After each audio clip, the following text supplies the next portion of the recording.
Kembali lagi bersama saya, tapi pada kesempatan kali ini saya akan membahas berkaitan dengan perkembangan Simpus dan peran teknologi informasi terhadap Simpus. Sebagai pengantar, Simpus definisinya adalah program sistem informasi kesehatan daerah yang memberikan informasi tentang segala keadaan kesehatan masyarakat di tingkat puskesmas, mulai dari data diri orang sakit, ketersediaan obat, sampai data penyuluhan kesehatan masyarakat. Nah, teknologi informasi ini merupakan seperangkat alat yang digunakan untuk mengolah berbagai macam informasi, ya. Teknologi informasi saat ini menjadi salah satu kebutuhan penting yang dapat menunjang berbagai macam aktivitas. Semakin berkembangnya ilmu pengetahuan dan zaman menuntut berbagai macam aktivitas manusia menjadi lebih cepat, lebih praktis, akurat, dan efisien. Dengan adanya teknologi informasi, dapat memudahkan pekerjaan manusia. Hal ini dikarenakan manfaat teknologi informasi tidak terbatas dalam satu bidang saja. Salah satunya adalah pemanfaatan teknologi informasi di bidang kesehatan. Nah, rumah sakit contohnya, sebagai sarana pelayanan kesehatan, tentu saja memerlukan alat yang dapat menunjang kinerja petugasnya. Contohnya, dengan adanya Sistem Informasi Manajemen Rumah Sakit atau SIM-RS. SIM-RS merupakan sebuah sistem informasi yang terintegrasi yang disiapkan untuk menangani keseluruhan proses manajemen rumah sakit, mulai dari pelayanan diagnosa dan tindakan untuk pasien, rekam medis, apotek, gudang farmasi, tagihan, database personalia, penggajian karyawan, proses akuntansi, sampai dengan pengendalian oleh manajemen. Hampir semua petugas yang bertugas menggunakan SIM-RS ini misalkan petugas rekam medis, baik itu di bagian pendaftaran, coding, filing, dan pelaporan. Ini kalau berkaitan dengan SIM-RS. Selain SIM-RS yang digunakan di rumah sakit, ini juga ada SIMPUS Sistem Informasi Manajemen Puskesmas, yang saat ini makin marak digunakan di puskesmas.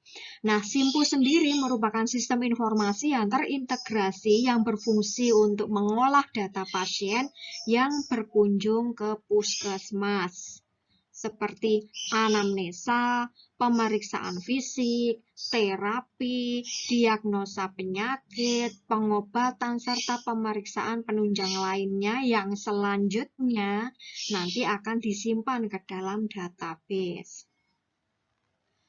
Di puskesmas, petugas yang menggunakan SIMPUS tidak terlalu banyak dan kompleks.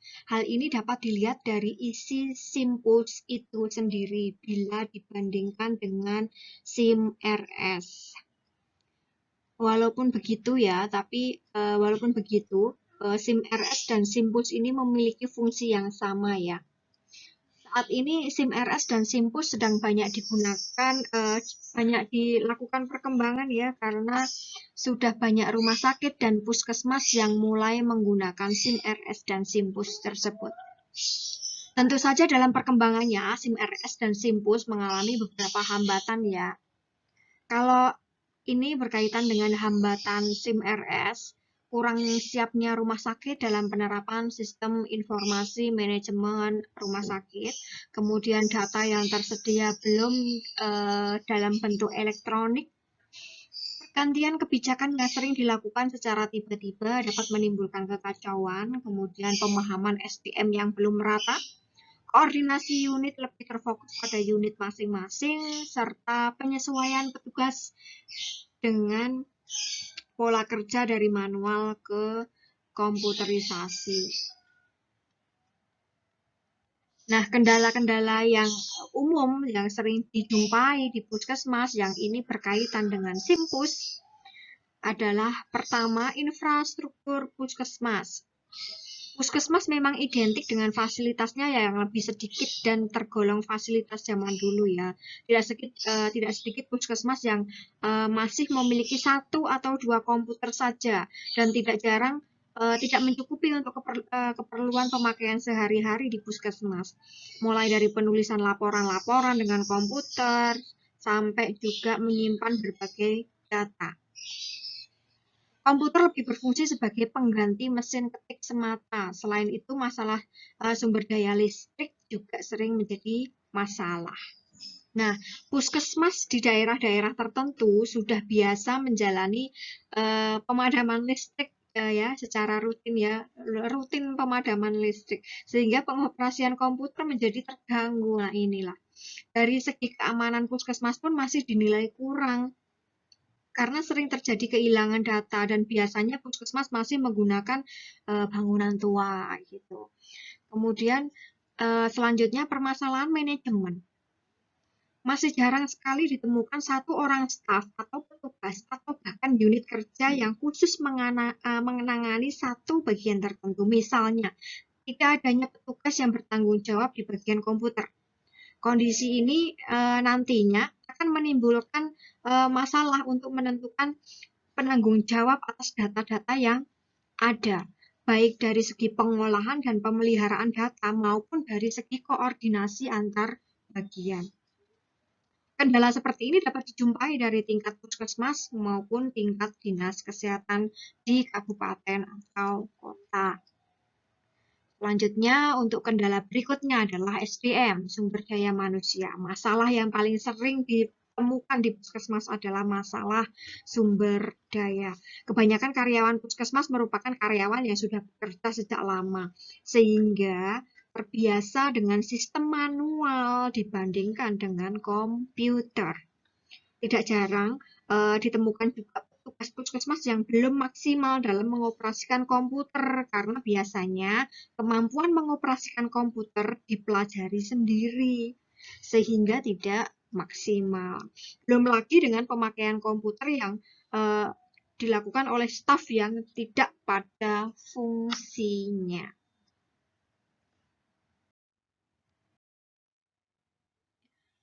Latar belakang penggunaan Simpus ya, belum ada kevalidan data mengenai orang sakit, penyakit, bumil, dan lain-lain dalam wilayah suatu puskesmas, memperbaiki pengumpulan data di puskesmas guna laporan ke Dinas Kesehatan Kabupaten atau Kota, kemudian memasuki era otonomi daerah mutlak ya, diperlukan informasi yang tepat, akurat, dan up-to-date berkenaan dengan data orang sakit, ketersediaan obat, jumlah ibu hamil, masalah imunisasi, dan lain-lain. Ini maksud dan tujuan Simpus. Jadi perkembangan teknologi informasi membawa pengaruh yang besar ya terhadap kehidupan manusia di berbagai bidang, salah satunya di bidang rekam kesehatan. Perkembangan teknologi informasi membawa paradigma baru di bidang rekam kesehatan, yaitu dengan terjadinya perubahan dari penerapan sistem rekam kesehatan manual ke rekam kesehatan elektronik. Pada penerapan rekam kesehatan manual, semua pelayanan yang diberikan kepada pasien masih dicatat dalam formulir dan lembar kertas. Sistem ini membutuhkan lebih banyak biaya untuk pembuatan formulir serta berdampak pada terjadinya pemborosan kertas. Selain itu juga beban kerja petugas pelayanan kesehatan menjadi tinggi karena diperlukan lebih banyak tenaga dan konsentrasi dari si petugas tersebut saat memberikan pelayanan kesehatan. Petugas membutuhkan waktu yang lebih banyak juga untuk memberikan pelayanan dan melakukan pengolahan data pasien, serta kurang terjaminnya kerahasiaan data pasien.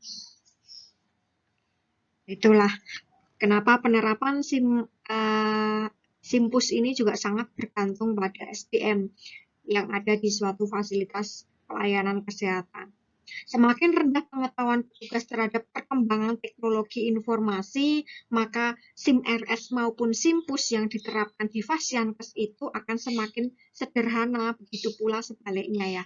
Oleh karena itu, perkembangan SIMPUS dan SIM-RS yang ada di Indonesia tidak merata.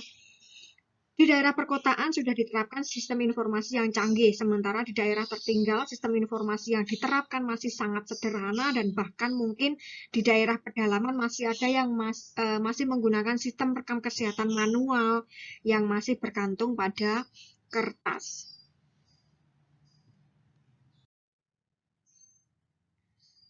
Nah, sistem informasi manajemen puskesmas ini merupakan sistem informasi yang membantu pengolahan data dan penyimpanan data, serta mendukung manajemen pelayanan kesehatan di puskesmas yang berfungsi untuk meningkatkan pelayanan kesehatan terhadap masyarakat.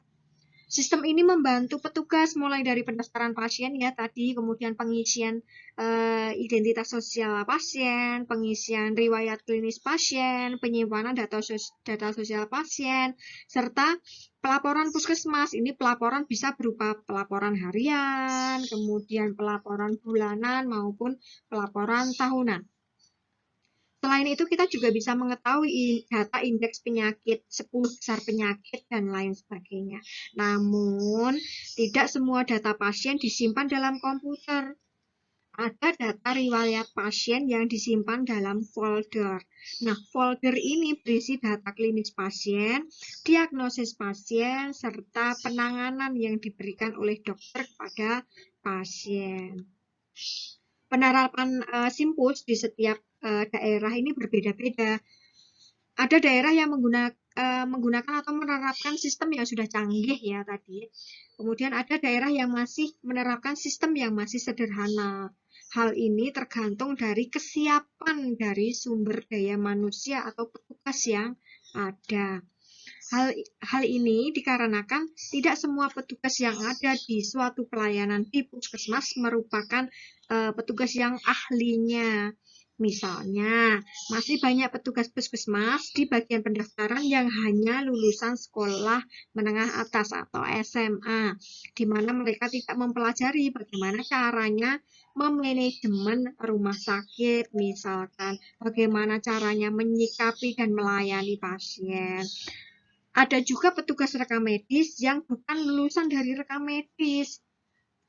Bagian dari mereka yang menjalankan tugas hanya sesuai dengan apa yang pernah dilakukan oleh senior mereka tanpa didasari oleh ilmu. Pernah ada sebuah kasus di suatu rumah sakit daerah di mana gitu ya, petugas pendaftaran bukan merupakan lulusan rekam medis. Jadi petugas hanya menjalankan tugas sesuai dengan apa yang dilakukan oleh senior, dan lebih parahnya lagi, petugas mengisikan semua diagnosis pasien di komputer dengan diagnosis yang sama. Hal ini akan membuat data klinis yang ada di komputer dengan data klinis pasien yang ada di folder yang disimpan di ruang penyimpanan akan berbeda. Oleh karena itu, diperlukan adanya penyuluhan ini, sosialisasi tentang bagaimana cara memanajemen puskesmas yang baik dan benar, bagaimana petugas seharusnya menjalankan tugas yang baik dan benar. Ini sekilas pembahasan tentang Simpus, tapi saya tambahi dengan SIM-RS ya.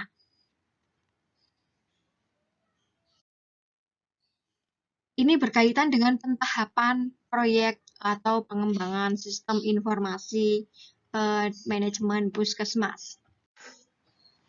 Tujuan dari proyek pembangunan sistem informasi kesehatan puskesmas ini ada tujuan umum dan tujuan khusus. Sebelum masuk ke pentahapan proyek, saya sampaikan dulu tujuan umum dan tujuan khusus dari proyek pembangunan sistem informasi kesehatan puskesmas. Tujuan umumnya adalah meningkatkan status kesehatan khususnya bagi masyarakat kurang mampu dengan cara meningkatkan cakupan pelayanan kesehatan, kualitas pelayanan, dan penggunaan fasilitas pelayanan. Untuk tujuan khususnya, membantu pemerintah dalam penyelenggaraan proses desentralisasi, membantu pemerintah dalam pengelolaan dana tambahan bagi kesehatan, membantu pemerintah dalam advokasi sektor kesehatan, membantu provinsi dan kabupaten atau kota untuk menyempurnakan sistem informasi kesehatan yang ada untuk mendukung desentralisasi. Sistem yang baru akan terdiri dari informasi yang diperoleh dari fasilitas pelayanan kesehatan, masyarakat, dan data surveillance epidemiologi. Kemudian, untuk ruang lingkup dari Simpus itu sendiri, jadi kalau Simpus itu kan program sistem informasi kesehatan daerah yang memberikan informasi tentang segala keadaan kesehatan masyarakat di tingkat puskesmas ya tadi, mulai dari data diri orang sakit, ketersediaan obat, sampai data penyuluhan kesehatan masyarakat. Untuk tahap proyeknya, jadi penerapan suatu teknologi baru itu selalu memerlukan proses yang bertahap ya. Faktor yang paling umum menjadi penyebab adalah kualitas sumber daya manusia dan minimnya sarana pendukung. Oleh karena itu, sebagai tahap awal, Puskom menawarkan paket untuk pelayanan pendaftaran rawat jalan dan obat. Nah, adapun fasilitas yang include di dalamnya antara lain, jadi ini proyek dari Puskom ya, penawaran dari Puskom, tahapan proyek Simpusnya ada tabel, input, dan laporan. Kalau di tabelnya ada tabel pasien, penyakit, obat, kecamatan, desa. Kemudian kalau inputnya register harian pasien, penerimaan obat, pengeluaran obat, jadi obatnya itu yang keluar apa aja yang dikasihkan pasien, kayak gitu. Stok obat bulanan, mana yang masih bisa dipakai, mana yang sudah expired, berapa jumlahnya. Selanjutnya ada laporan, ini query register harian, query penyakit, query obat, rekap pasien per jenis dan golongan umur. Ini rekap bulanan, harian, mingguan. Kemudian ada rekap penyakit, rekap obat, data kesakitan ini ada LB1 dan LPLPO.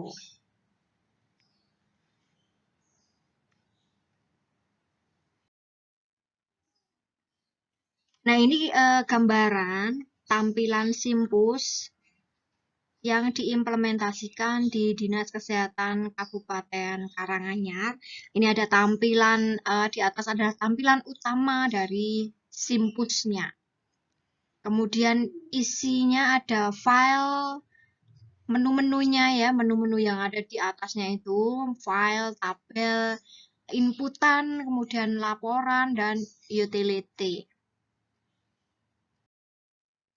Kemudian tampilan yang berikutnya adalah register harian pasien. Ini ada kode pasien ya, kemudian urutan kemudian ada tanggal kunjungan pasien, nama pasiennya, usia, jenis kelamin. Jadi ini adalah tampilan register harian pasien. Ada input data diri pasien di bagian loket pendaftaran. Kemudian ada diagnosis atau diagnosa dan obat di poli dari pasien yang bersangkutan gitu ya. Jadi di sini juga ada keterangan kunjungan pasien tersebut adalah pasien lama atau pasien baru juga bisa terlihat jelas. Oh, ternyata pasien tersebut adalah kodenya 2 pasien lama. Kalau pasien baru nanti juga ada menunya tersendiri. Entry baru, nama pasiennya dari pasien yang baru tersebut. Kemudian jenis kelamin, tindak lanjutnya seperti apa, rawat jalan atau rawat inap atau rujukan ini juga ada di register harian pasien.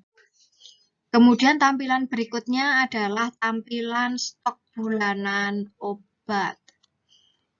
Jadi ada krim asiklovir, kemudian ada alat suntik sekali pakai 2,5 mili, aminofilin 200 mg. Jadi ini tampilan stok obat bulanan. Stok otomatis terupdate setiap ada pemasukan maupun pemakaian obat. Kemudian selanjutnya ini juga masih berkaitan dengan obat. Jadi di sini menu laporan query data pasien. Sorry, bukan obat, tapi menu laporan query data pasien. Laporan dapat per satuan waktu yang dihendaki, misalkan harian, tanggal berapa sampai berapa, atau bulanan. Kemudian laporan ini dapat dibuat per kriteria umur. Kriteria umur, jenis kelamin, jenis pasien, laki-laki atau perempuan ya, pasien baru atau pasien lama, ataupun kombinasi. Jadi misalkan pasien askes umurnya kurang dari 15 tahun, gitu. Kemudian ada menu cetak dalam bentuk format MS Word sehingga sangat fleksibel pengeditannya. Ini, nah di sini baru menu laporan query obat ya. Dapat menampilkan pemakaian obat per satuan waktu, kemudian tampilan per obat, per kriteria pasien secara kombinasi juga dapat ditampilkan. Kalau untuk yang ini adalah tampilan menu laporan data kesakitan atau LP1. Proses laporan secara otomatis terbagi sesuai kriteria umur ya. Umur 0 sampai 7 hari, 8 sampai 30 hari, ya gitu. Kemudian dapat ditampilkan sekian besar penyakit, misalkan 3 besar, 5 besar, atau 10 besar penyakit gitu. Ada penyakit infeksi akut lain, ini ada penyakit diare, penyakit kulit alergi, kemudian penyakit gusi dan jaringan periodental, kemudian ada penyakit kulit infeksi tadi udah, penyakit tekanan darah tinggi, nah ini asma. Kita bisa mengurutkan 3 besar, 5 besar, bahkan 10 besar penyakit yang ada di puskesmas tersebut. Ini dari laporan LB1 atau menu laporan data kesakitan. Selanjutnya ini adalah tampilan menu laporan LPLPO. Laporan otomatis tampil dengan satu klik terbagi sesuai kriteria. Menu cetak dalam format MS Word. Jadi aciclovir cream ini satuannya tuh stoknya ada berapa? 19. Tuh. Kriteria pasiennya pasien umum, askes, atau seperti apa, kartu kesehatan yang dipakai sama si pasien. Antalgin tablet 500 mg, ini satuannya tablet. Stoknya berapa? 11.136. Gitu. Itu untuk laporan LPLPO. Sekian dari saya, kurang lebihnya mohon maaf. Untuk informasi lebih lanjut, bisa hubungi saya di email maupun di Instagram. Thank you.